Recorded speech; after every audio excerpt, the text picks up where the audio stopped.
चलिए आइए आज अपने चैनल का हम लोग चैप्टर 8 स्टार्ट करेंगे, जिसमें चैप्टर का नाम है ट्रिगोमेट्री। क्या नाम है इसका? ट्रिगोमेट्री। ट्रिगोनोमेट्री। देखिए, सबसे पहले तो हम लोग समझेंगे कि आखिर ट्रिगोमेट्री पढ़ते हैं तो क्या पढ़ते हैं और ट्रिगोमेट्री का मतलब क्या होता है। देखिए, इसका 3 भाग से निकल के बना है ट्रिगोमेट्री। ट्री मतलब ट्राई, उसके बाद इसको बहुत लोग बोलते हैं गोनो या गोनिया, गोनिया, और एक होता है मेट्रॉन, मेट्रॉन। ये जो ट्रिगोमेट्री है ये सबसे पहले जानेंगे कि कौन सा भाषा से लिया गया है। ये ग्रीक शब्द है, ये एक ग्रीक शब्द है, ग्रीक शब्द, ग्रीक भाषा से लिया गया है। ग्रीक भाषा से लिया गया शब्द ये 3 चीज से मिलकर बना हुआ है। ट्राई, गोनो, कोई लोग बोलता है गोनिया, और एक होता है मेट्रॉन। अब समझेंगे कि इसका मतलब क्या होता है। ट्राई मतलब हम लोग समझते हैं कि 3 होता है। क्या होता है वो? 3। गोनो मतलब होता है कोण। क्या होता है? कोण। और मेट्रॉन मतलब होता है मापन या माप, जिसको हम लोग माप भी बोल सकते हैं और मापन भी बोलते हैं। ठीक है, तो हम लोग एक लाइन में अगर समझे तो हम लोग ट्रिगोमेट्री से क्या समझते हैं। हम लोग ये समझते हैं कि 3 कोण वाला जो भी अगर फिगर है उसका मापन हम लोग करते हैं ट्रिगोमेट्री में, चाहे वो 3 साइड हो चाहे 3 कोण हो। जब हम लोग देखेंगे कि आखिर 3 भुजा वाला या 3 साइड वाला या 3 कोण वाला अगर कोई फिगर है तो उसका हम लोग माप करेंगे, इसी ट्रिगोमेट्री है। पूरा ट्रिगोमेट्री में आपको यही सीखना है। सबसे पहले हम ये देखेंगे कि ट्रिगोमेट्री में सबसे ज़्यादा यूज होने वाला है समकोण त्रिभुज, जो कि त्रिभुज का एक पार्ट है। हम लोग ये देखेंगे पहले कि वो देखिए, मान लीजिए कि एक यहाँ पे एक बंद आकृति बना दी हमने, यहाँ पे इसका नाम भी दे दिए ए, बी और सी, जिसका हम लोग 3 कोण भी देख रहे हैं। यहाँ पे ये 3 कोण है जिसको हम लोग यहाँ पे माप करेंगे, और यहाँ पे 3 साइड भी दिया हुआ है, देख लीजिए 3 साइड भी दिया हुआ है। इसी को हम लोग यहाँ पे पूरा ट्रिगोमेट्री में सीखेंगे। अब देखिए, यहाँ पे बात आता है सबसे पहले कि हम बोल रहे हैं त्रिभुज का मतलब जो साइड होता है, साइड के फॉर्म में 3 होते हैं, एंगल के फॉर्म में भी 3 होते हैं, लेकिन हमको यहाँ पे जहाँ तक पढ़ना है ट्रिगोमेट्री, पूरे ट्रिगोमेट्री में समकोण त्रिभुज पर ज़्यादा फोकस करना है। समकोण त्रिभुज पे समकोण त्रिभुज जहाँ पे एक 90 डिग्री का एंगल होता है और बाकी 2 एंगल न्यून कोण होते हैं, न्यून कोण होते हैं। यहाँ पे हम डाल दिए कुछ नाम PQR, ठीक है, और यहाँ पे 90 डिग्री बनता है। यहाँ पे क्या बनता है? 90 डिग्री का बनता है, और यहाँ पे मान लीजिए कि हम कोई थीटा एंगल डाल देते हैं। ठीक है, सबसे पहले ये समझते हैं कि कौन सा जो साइड होता है किस नाम से जानते हैं साइड को। तो यहाँ पर हम देखेंगे कि 90 डिग्री के सामने वाला जो साइड होता है उसको हम लोग कर्ण बोलते हैं। क्या बोलते हैं जी? कर्ण बोलते हैं, कर्ण, जिसको हम लोग इंग्लिश में हाइपोटेनस बोलते हैं और शॉर्टकट में छोटा एच से दर्शाते हैं। उसके बाद यहाँ पे एक थीटा है। थीटा के सामने वाला जो साइड होता है हमेशा होता है परपेंडिकुलर, जिसको हम लोग हिंदी में लंब बोलते हैं। क्या बोलते हैं? लंब, और इंग्लिश में परपेंडिकुलर बोलते हैं, इसीलिए इसको छोटा पी से हम लोग दर्शाते हैं। और ये बच गया यहाँ पे, जो कि इसको बोलते हैं हम लोग आधार। क्या बोलते हैं? आधार। इंग्लिश में बोलते हैं इसको, इंग्लिश में इसको बेस बोलते हैं, इसीलिए इसको छोटा बी से हम लोग क्या करते हैं? दर्शाते हैं। यहाँ तक आप लोगों ने सीख लिया कुछ। देखिए, सबसे पहले यहाँ पे सीख हम लोग ट्रिगोमेट्री क्यों पढ़ते हैं। तो ट्रिगोमेट्री हम लोग पढ़ते हैं इसलिए क्योंकि यहाँ पे एक 3 कोण वाला जो भी फिगर होता है 3 कोण वाला, उसी को यहाँ पे मापन किया जाता है, मापन किया जाता है। ट्रिगोमेट्री कौन से भाषा से लिया गया है? तो यहाँ पे ग्रीक भाषा से लिया गया है, ग्रीक भाषा से। ग्रीक भाषा का ये 3 शब्दों से मिल करके बना है, ट्राई, गोनो या गोनिया और मेट्रॉन। मेट्रॉन मतलब होता है मापन, कोण, और यहाँ पे 3। यहाँ पे अब आगे हम लोग चलते हैं थोड़ा सा, यहाँ पे समकोण त्रिभुज को समझते हैं। समकोण त्रिभुज में 3 साइड होते हैं और 3 एंगल भी होते हैं। यहाँ पे एक 90 डिग्री का कोण बनता है, 90 डिग्री के सामने वाला हमेशा बनता है कर्ण कहलाता है। क्या कहलाता है? कर्ण। उसके बाद यहाँ पे एक थीटा दर्शाया हुआ है, थीटा के सामने वाला हमेशा जो साइड होता है वो लंब कहलाता है। क्या कहलाता है? लंब, और इसी को इंग्लिश में हम लोग परपेंडिकुलर बोलते हैं, इसलिए छोटा पी से इसको डिनोट करते हैं। यहाँ पे एक बच गया, यहाँ पे नीचे वाला साइड, इसको बोलते हैं हम लोग आधार, जिसको हम लोग यहाँ पे इंग्लिश में बेस बोलते हैं, बी से दर्शाते हैं। आगे चलते हैं थोड़ा सा, इससे आगे चलते हैं।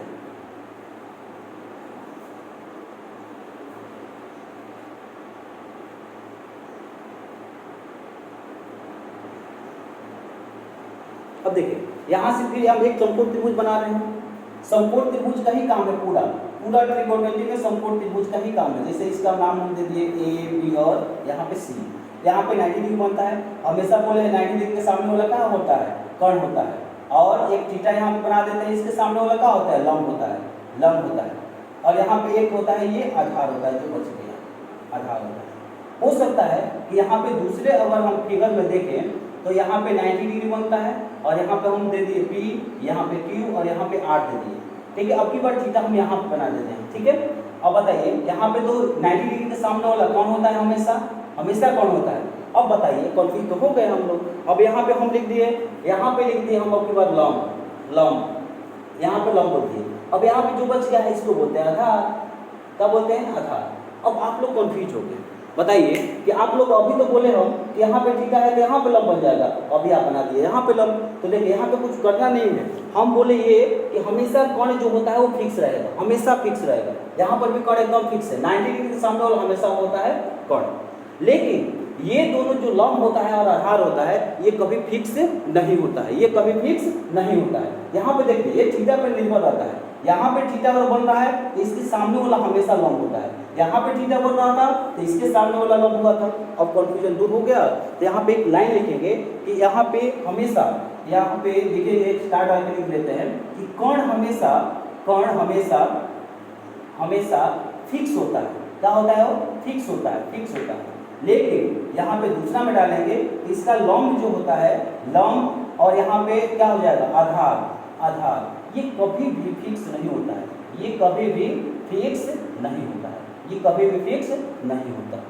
बात समझ में आया यहाँ तक। तो आगे बढ़े हम लोग। अब इसका थोड़ा सा जानेंगे, इसके रेशियो के बारे में जानेंगे, थोड़ा सा इसका थोड़ा सा रेशियो के बारे में जानेंगे। देखिए ध्यान से। अब यहाँ पे थोड़ा सा एक देखेंगे, यहाँ पे एक रेशियो के बारे में एक मैथमेटिशियन थे जो कि बताए थे, जिसका नाम क्या है, पाइथागोरस।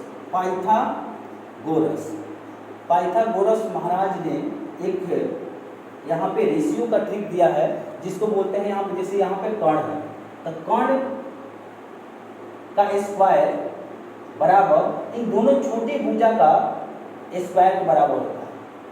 छोटी भुजा का स्क्वायर में क्या होता है, बराबर होता है। ये आप लोग ध्यान से समझिएगा। अब देखिए ध्यान से, यहाँ पे हमने बोला कि कर्ण का स्क्वायर बराबर लंब का स्क्वायर प्लस में क्या होता है, आधार का स्क्वायर। कर्ण हमेशा बड़ी भुजा होती है, क्या होती है, वो बड़ी भुजा होती है, बड़ी भुजा होती है। यहाँ पर भी बड़ी भुजा हुई, बाकी ये दोनों के दोनों क्या होती है, छोटी भुजा होती है, छोटी भुजा होती है। तो हम ऐसे भी बोल सकते हैं कि बड़ी भुजा का स्क्वायर बराबर क्या होता है, दोनों छोटी भुजाओं का योगफल, स्क्वायर के योगफल, ये स्क्वायर का योगफल। अगर हमको केवल कर्ण निकालना है, स्क्वायर तो निकालना नहीं है, कर्ण निकालना है, तो आप ध्यान से सुनिएगा। बराबर के इस साइड वाला जब भी स्क्वायर रहता है तो उस साइड जाकर के यहाँ पे रूट चढ़ा देता है। क्या चढ़ा देता है, रूट चढ़ा देता है। यहाँ पे हो जाएगा लंब का स्क्वायर और फिर क्या हो जाएगा, आधार का स्क्वायर। क्या हो जाएगा, आधार का स्क्वायर। यहाँ तक कोई दिक्कत। अब इसी फॉर्मूला से हम लोग यहाँ पे 3 फार्मूला निकालते हैं। कभी आपको लंब का जरूरत पड़ेगा, कभी आपको आधार का जरूरत पड़ेगा, कभी आपको कर्ण का जरूरत पड़ेगा। चलिए आइए देखते हैं इसको। अब हम तीनों फार्मूला को लिखते हैं पार्ट अलग अलग करके। जैसे मान लीजिए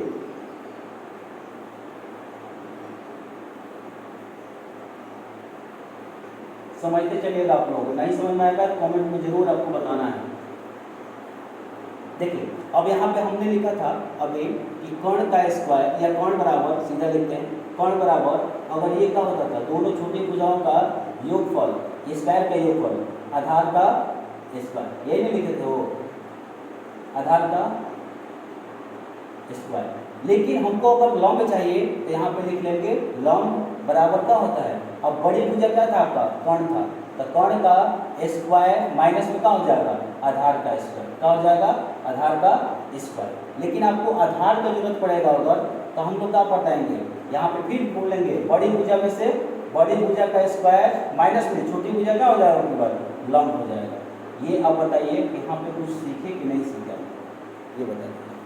यहाँ पे सीखे कि नहीं सीखे, सीखे जी, सीखे तो देख लीजिए, बहुत मेहनत लगता है पढ़ाने में, देख लीजिए पसीना पसीना होगा। लेकिन आप लोग को समझ में आना चाहिए। यहाँ पे हमने बताया कि इसी से हम लोग 3 फार्मूला निकालेंगे। कर्ण बराबर क्या हो जाएगा, लंब स्क्वायर प्लस में आधार स्क्वायर। लेकिन अगर हमको लंब चाहिए केवल, तो आप बड़ी भुजा में से छोटी भुजा का स्क्वायर को क्या कर लीजिएगा, घटा लीजिएगा। यहाँ पे कर्ण का स्क्वायर माइनस में क्या हो जाएगा, आधार स्क्वायर। लेकिन आपको जब आधार की जरूरत पड़ेगा तो आप बड़ी भुजा का स्क्वायर में से छोटी भुजा का स्क्वायर, छोटी भुजा क्या हो जाएगा, कई बार लंब हो जाएगा।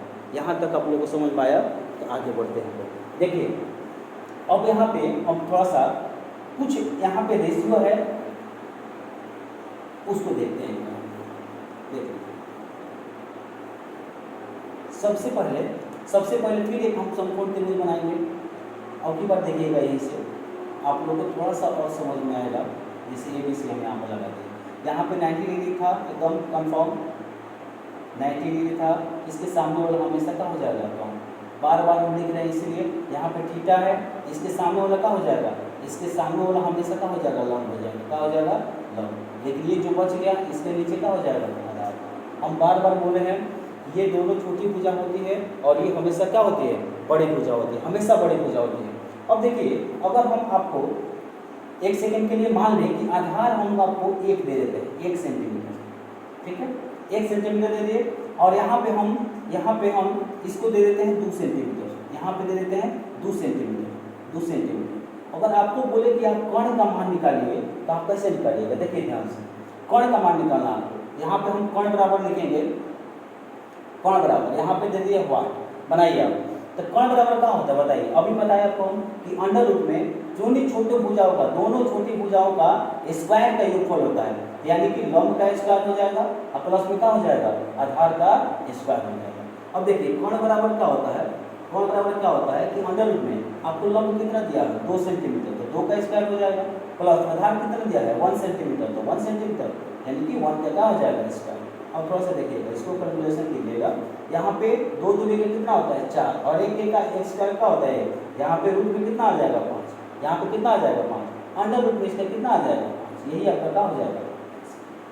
अब देखिए यहाँ पे एक हम क्वेश्चन दिया है, आप लोग बताइए फिर कि अगर हम आपको यहाँ पे दूसरा क्वेश्चन दे देते हैं कि अगर समकोण त्रिभुज है, यहाँ पे समकोण त्रिभुज है और यहाँ पे आपको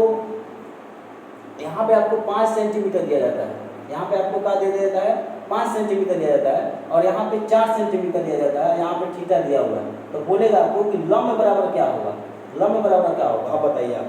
तो लंब बराबर क्या होगा, फिर लंब का फॉर्मूला लगाएंगे हम लोग। लंब का फॉर्मूला क्या होता है, लंब बराबर क्या होता है, लंब बराबर होता है अंडर रूट में बड़ी भुजा का स्क्वायर, बड़ी भुजा का स्क्वायर क्या होगा 5 का स्क्वायर माइनस छोटी भुजा जो दिया हुआ है उसको घटा लेते हैं, यानी कि 4 का स्क्वायर को क्या कर लेते हैं, घटा लेते हैं। यहाँ पे देखिए 5 का स्क्वायर क्या होता है 25 होता है, माइनस 4 का स्क्वायर क्या होता है 16 होता है। अब बताइए 25 में से 16 जाएगा कितना बचेगा, 9 बचेगा, अंडर रूट में 9 बचेगा। सबको पता होता है कि अंडर रूट 9 का मतलब कितना होता है 3 सेंटीमीटर होता है, कितना होता है 3 सेंटीमीटर, यही आपका क्या हो जाएगा लंब, यही आपका क्या हो जाएगा लंब। तो देखिए ये सारा का सारा क्वेश्चन ऐसे ही पूछेगा आपको। 1 नंबर का जो MCQ होता है बिहार बोर्ड में सबसे ज़्यादा पूछता है ट्रिगोनोमेट्री से क्वेश्चन, लगभग आपका क्वेश्चन ना भी आएगा तो आपको 20 से 25 नंबर का ट्रिगोनोमेट्री से क्वेश्चन पूछता है, MCQ लेकर के और क्या बोलते हैं 2 नंबर का लेकर के 5 नंबर का लेकर के, ठीक है। आगे चलते हैं, अभी आगे चलते हैं, आगे हम लोग और सीखेंगे।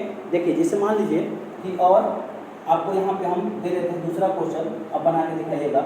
जैसे मान लीजिए, जैसे अब की बार हम लिखेंगे नहीं, आप सभी लोग को समझ जाना है कि यहाँ पे क्या दिया हुआ और क्या हमसे पूछ रहा है। देखिए यहाँ अब की बार 2 क्वेश्चन फिर दे रहे हैं और अपने आप से आपको बताना है कि यहाँ पे आंसर क्या होगा और क्या पूछ रहा है। क्वेश्चन को देखिएगा ध्यान से। अब की बार थीटा को हम कहाँ ले जा रहे हैं, थीटा को यहाँ पे ले जा रहे हैं, ठीक है।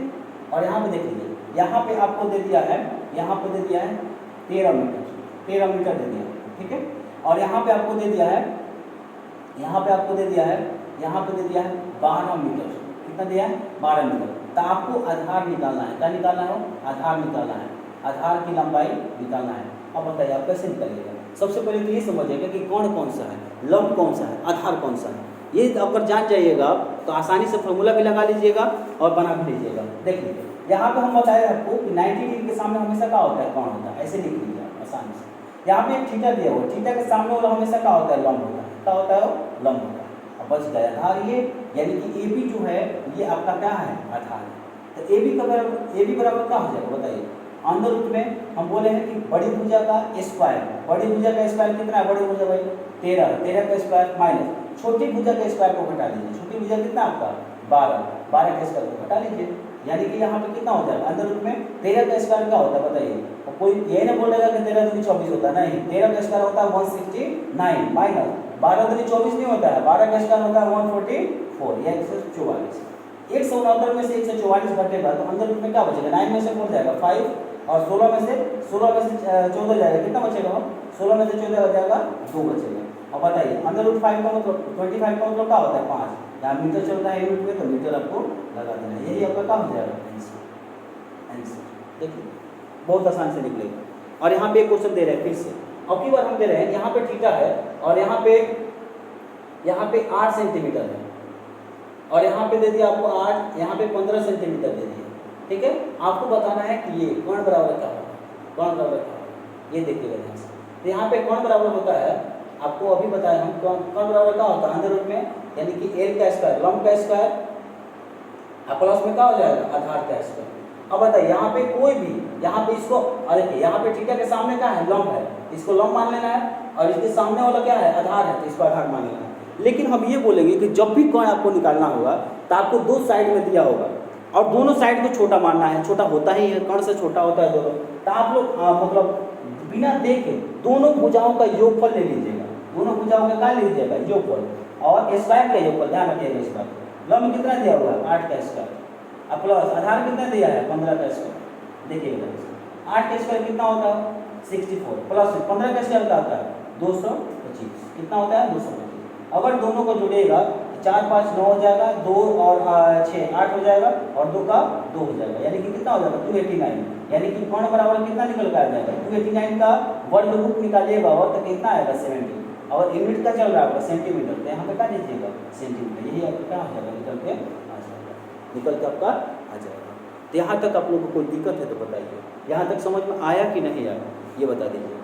अब देखिए आगे इसके चलेंगे हम लोग, तो अब थोड़ा सा जानेंगे कि जब त्रिभुज पढ़ रहे हैं यहाँ पे अभी तो समकोण त्रिभुज के बारे में पढ़े हम लोग। अब देखिए ट्रिगोनोमेट्री में सबसे यहाँ पे देखेंगे अगर तो 6 चीज़ होता है, यहाँ पे साइन होता है, कॉस होता है, टैन होता है और कॉट होता है, सेक होता है, कोसेक होता है, कोसेक होता है। अब देखिए यहाँ पे सबको हम लिख रहे हैं और देखते हैं यहाँ पे क्या क्या और यहाँ से निकल के आता है। देख लीजिए यहाँ पे थोड़ा सा हम इसको देखते हैं और ऐसे ही आप लोग हर दिन आपको एक वीडियो मिलता रहेगा जब तक आपका ये पूरा ट्रिगो खत्म नहीं होगा और पूरा पार्ट वाइज आपको मिलता जाएगा। 8.1 भी आएगा, 2 भी आएगा और 3 भी आएगा। जितना क्वेश्चन होगा सारा क्वेश्चन को हम लोग इजी वे में करेंगे, आसानी भाषा में करेंगे। देख लीजिए यहाँ पे अब देखेंगे थोड़ा सा, तो यहाँ पे होता है साइन थीटा, एक होता है कॉस थीटा, एक होता है टैन थीटा, फिर होता है कॉट थीटा, उसके बाद होता है सेक थीटा और एक होता है कोसेक थीटा। सबका नाम तो आगे हम चल के जानेंगे, लेकिन हम यहाँ पे बेसिक बात बता रहे हैं, वो देखिएगा ध्यान से। लिखने का मेरा मकसद ये था, ये लाइन से जो लिखे हम साइन, कॉस, टैन, कॉट, सेक और कोसेक, यहाँ पे लिखने का मेरा मेन मकसद क्या है, मेन मकसद है मेरा कि इसके जैसे हम लोग एक क्या बोलते हैं इसका मतलब वैल्यू जानेंगे, वैल्यू जैसे साइन 0 का मान क्या होता है, साइन 30 का मान क्या होता है, साइन 45 का मान क्या होता है, साइन 60 का मान होता है। सबसे पहले पूरा चैप्टर में ही आपको मिलेगा, देखिएगा ध्यान से। सबसे पहले हम देखेंगे अगर यहाँ पे 0 डिग्री होता है, क्या होता है 0 डिग्री, और यहाँ पे तुरंत आता है 30 डिग्री, कितना डिग्री 30 डिग्री। यहाँ पर आता है आपको 45 डिग्री और यहाँ पे आपको आता है 45 डिग्री और यहाँ पर आता है 60 डिग्री और यहाँ पे 90 डिग्री। देखिए सबसे आसान भाषा में हमको एक याद करना है, आपको बस एक याद करना है, एक ही आपको याद करना है। देखिए जैसे हम लिखेंगे साइन 0 डिग्री का मान क्या होता है, तो साइन 0 डिग्री का मान 0 होता है, कितना होता है वो 0 होता है। साइन 30 डिग्री का मान क्या होता है, तो 1/2 होता है, 1/2 होता है। साइन 45 का मान क्या होता है, तो 1 में रूट अंदर 2 होता है। साइन 60 का मान क्या होता है, तो रूट 3/2 होता है। और साइन 90 का मान कितना होता है 1 होता है। बस आपको एक भी याद नहीं करना है, एक भी याद नहीं करना है। देखिए कैसे, अब हम इसको कॉस थीटा का लिखेंगे तो आप कॉस 0 को भी लिखना पड़ेगा, कॉस 30 को भी लिखना पड़ेगा, कॉस 45 को भी लिखना पड़ेगा, कॉस 60 और कॉस 90, इस सारा का सारा वैल्यू हमको लिखना है 6 का 6। देख लीजिए ध्यान से। अब हम करेंगे कुछ नहीं, यहाँ पे साइन जो यहाँ पे दिया हुआ है उसको यहाँ पे उल्टा करके अगर लिख देते हैं तो ये कॉस का वैल्यू हो जाता है। क्या हो जाता है? कॉस का वैल्यू हो जाता है। जैसे यहाँ पे 1 है तो आपकी बार यहाँ पे 1 लिख देते हैं। यहाँ पे रूट अंडर 3 2 है तो यहाँ पे रूट अंडर 3/2 लिख देते हैं। यहाँ पे यही है 3 नंबर पे तो यहाँ पे हम यहाँ पे वही लिख देते हैं। और ये वाला कहाँ चला जाएगा? यहाँ पे चला जाएगा। और ये वाला कहाँ चला जाएगा? यहाँ पे आ जाएगा। तो अब ये बन करके तैयार हो गया। देख लीजिए कॉस का, अगर कोई पूछेगा कॉस 0 का मान कितना होता है? 1 होता है। कॉस 30 का मान कितना होता है? रूट अंडर में 3 और बाई 2 होता है। कॉस 45 का मान कितना होता है? 1/√2 होता है। कॉस 60 का वैल्यू क्या होता है? 1/2 होता है। कॉस 90 का वैल्यू क्या होता है? यहाँ पे 0 होता है। क्या होता है? 0। अब देखिए यहाँ से अब देखेंगे टैन का। क्या देखेंगे? टैन का। तो हम थोड़ा सा साइड में लिखते हैं एक बार, देखिए ध्यान से सुनिएगा। टैन थीटा बराबर होता है, टैन थीटा आगे चल के इसको बताएंगे हम। टैन थीटा बराबर होता है साइन बटा में कॉस, साइन थीटा बटा में कॉस थीटा। यहाँ पे साइन थीटा बटा में कॉस थीटा, ये केवल समझने के लिए बता रहा है, आगे चल के बताएंगे इसको। तो हम अब की बार क्या करेंगे कि साइन थीटा में अगर कॉस थीटा से हम भाग दे देंगे तो मेरा टैन थीटा का वैल्यू निकल के आ जाएगा। देखिए अगर 0 बटा में 1 लिखेंगे तो बताइए क्या होगा? यहाँ पे 0 होगा। क्या होगा? 0 होगा। क्या होगा? 0। लेकिन अगर हम 1/2 में 3/2 से भाग देंगे तो यहाँ पर बताइए, यहाँ पे 2 ऊपर चले जाएगा और यहाँ पे 2 कट जाएगा तो अंदर रूट में क्या हो जाएगा? 1/2 अंदर रूट 3 आ जाएगा। और यहाँ पे दोनों कट जाएगा तो यहाँ पे बच जाएगा 1। अब देखिए यहाँ पे 2 से 2 कट जाएगा तो यहाँ पे बचेगा √3/1। तो बाई और लिखने का कोई मतलब वजूद नहीं है, यहाँ पे √3 ही लिख लेंगे। लेकिन यहाँ पे देखेंगे एक ऊपर है नीचे 0 है, तो कभी भी अगर ऊपर 1 हो नीचे 0 हो तो ये होता है 5, मतलब यहाँ पे इन्फिनाइट होता है, यहाँ पे कोई सोल्यूशन नहीं निकल पाता है। इसलिए यहाँ पे क्या हो जाएगा? यहाँ पे हो जाएगा आपका यहाँ पे इन्फिनाइट। क्या हो जाएगा? हो इन्फिनाइट। बात समझ में आया? अब देखिए यहाँ पे टैन तो निकल गया, अब हम इसको नीचे लिखेंगे कॉट का। क्या लिखेंगे? कॉट का। तो जैसे हमने ऊपर साइन का लिखा है, इसका उल्टा करके कोस का लिख दिया है, वैसे ही टैन का लिखा हुआ है, इसका उल्टा कर देंगे तो कॉट का हो जाएगा। क्या हो जाएगा? कॉट का। यहाँ पे देखिए इन्फिनाइट हो जाएगा, रूट अंडर 3 यहाँ पे आ जाएगा, 1 यहाँ पे 3 नंबर पे है तो 1 ही रहेगा, ये 1/√3 यहाँ पे आ जाएगा और 0 का 0 यहाँ पे आ जाएगा। इतना समझ में आया कि नहीं है? आसान, एकदम आसानी से। अब देखिए आगे यहाँ पे सेक थीटा बच रहा है, यहाँ पे सेक थीटा बच रहा है। तो देखिए सेक थीटा मतलब क्या होता है? यहाँ पे फिर साइड में थोड़ा सा लिखते हैं। सेक थीटा का मतलब क्या होता है कि 1/में cos थीटा, 1/में cos थीटा। तो थोड़ा सा देखिएगा ध्यान से, अगर एक में हम cos थीटा से भाग दे देते हैं, एक में cos थीटा से भाग दे देते हैं, देखिए यहाँ पे cos थीटा का वैल्यू पहले से लिखा हुआ है। अगर इसी को हम एक में भाग दे दें तो यहाँ पे मेरा निकल के आएगा सेक थीटा का। क्या निकल के आएगा? Sec theta. देखिए अगर हम एक में 1 से भाग देते हैं तो ये क्या आएगा? यहाँ पे 1 लिख लेंगे। अगर देखिए एक में हम अगर यहाँ पे 3/2 से, यहाँ पे कुछ नहीं है तो 1 डाल देते हैं और यहाँ पे 3/2 में 3/2 है, यहाँ पे ऊपर चला जाएगा, यहाँ पे 2 बटा में कितना हो जाएगा? अंदर में 3। अगर ऐसा क्वेश्चन दे सीधा उल्टा कर दे इसको, यहाँ पे हो जाएगा अंदर रूट में 2 और यहाँ पे हो जाएगा 2 और यहाँ पे 0 को उल्टा कीजिएगा, जैसे 1 में 0 से भाग दीजिएगा तो क्या हो जाएगा? 1 में 0 से भाग दीजिएगा तो क्या निकल के आएगा? आपका 5 आ जाएगा। क्या आ जाएगा? 5, यानी कि इन्फिनाइट। अब हम थोड़ा सा देखते हैं कोसेक थीटा का। तो सेम यहाँ पे सेक थीटा जो लिखा हुआ है उसको उल्टा कर दीजिए, यहाँ पे हो जाएगा इन्फिनाइट, यहाँ पे हो जाएगा 2, यहाँ पे अंदर रूट 2, यहाँ पे हो जाएगा 2/√3 और यहाँ पे हो जाएगा 1। देख लीजिए कितना आसान तरीका से हम लोगों ने यहाँ पे पूरा के पूरा अगर वैल्यू अगर देखें हम तो यहाँ पे सीख लिए, यहाँ पे वैल्यू हम यहाँ पे सीख लिए। क्या आप लोग को समझ में आया कि नहीं आया? अभी तक नहीं आया होगा तो फिर एक बार रिकॉल कीजिए। देख लीजिए हम यहाँ पे केवल साइन थीटा का हम वैल्यू यहाँ पे बताए थे, ठीक है। उसके बाद इसको उल्टा कर दिए, यहाँ पे उल्टा कर दिए, cos थीटा निकल गया। tan थीटा कैसे निकाला भाई? तो sin थीटा का जो वैल्यू था उसमें cos थीटा से हम भाग दे दिए, जैसे ही भाग दिए तो यहाँ पे tan थीटा का वैल्यू निकल के आ गया, ठीक है। अब बोलेगा कि cot थीटा का वैल्यू कैसे आया? तो इसको उल्टा कर दीजिए, tan को उल्टा कर दीजिएगा, ये cot थीटा का वैल्यू निकल के आ जाएगा, ठीक है। और उसके बाद sec थीटा का वैल्यू कैसे आएगा? तो हम बोले कि sec थीटा बराबर होता है 1/में cos थीटा। क्या होता है? 1/में cos थीटा। तो अगर 1 में cos थीटा से भाग अगर दे दीजिएगा तो सारा का सारा वैल्यू उल्टा हो जाएगा। 1/में अगर दीजिएगा तो सारा का सारा वैल्यू उल्टा हो जाएगा। तो 1 को उल्टा लिखिएगा तो 1 लिखिएगा, ठीक है। √3/2 का उल्टा लिखिएगा तो 2/√3 हो जाएगा, इसका उल्टा लिखिएगा तो √2 हो जाएगा, इसका 2 हो जाएगा, इसका 0 का 5 हो जाएगा, ठीक है। और इसी को फिर उल्टा कर दिएगा यहाँ से, तो यहाँ पे cosec थीटा का वैल्यू निकल कर आ जाएगा, ठीक है। तो अगर आप लोग को समझ में आया होगा तो हमारे साथ मिल करके और रोज़ शाम के शाम हम लोग 1 घंटा का, आधा घंटा का, जितना समय मिलेगा उतना हम लोग यूट्यूब पे यहाँ पे रखेंगे, क्लास को रखेंगे और ट्रिगोनोमेट्री को बहुत आसान भाषा में हम लोग पूरा का पूरा चैप्टर को क्लियर करेंगे। तो आप लोग भी देख लीजिए, यहाँ पे 2 क्वेश्चन दे के जा रहे हैं और कमेंट में इसका सबका मतलब रिप्लाई आना चाहिए, आंसर आना चाहिए, तब हम समझेंगे कि हाँ मेरा पढ़ाया हुआ आप लोग को समझ में आया है और आप आंसर दे पा रहे हैं। जब तक आंसर नहीं दे पाइएगा तब तक आपको कंप्लीट समझ में नहीं आ पाएगा। लेकिन हम थोड़ा सा बात आपको बताना चाहेंगे कि ट्रिगो पढ़ने से पहले आप लोग 3 चीज़ पर फोकस कीजिएगा। पहला फोकस कीजिएगा, देख लीजिए, इसको नोट कर लीजिएगा, स्क्रीनशॉट ले लीजिएगा। उसको हम लोग क्या करेंगे, थोड़ा सा हट जाते हैं, स्क्रीनशॉट ले लीजिएगा आप लोग, उसके बाद इसको हम क्या करेंगे, मिटाएंगे। देख लीजिए, अब यहाँ पे 3 चीज़ हम आपको क्लियर करने के लिए बता रहे हैं, तब जाकर के ट्रिगो आपको समझ में आएगा। देख लीजिए, यहाँ पे बता देते हैं। सबसे पहले आपको तो यहाँ पे फॉर्मूला देखना पड़ेगा।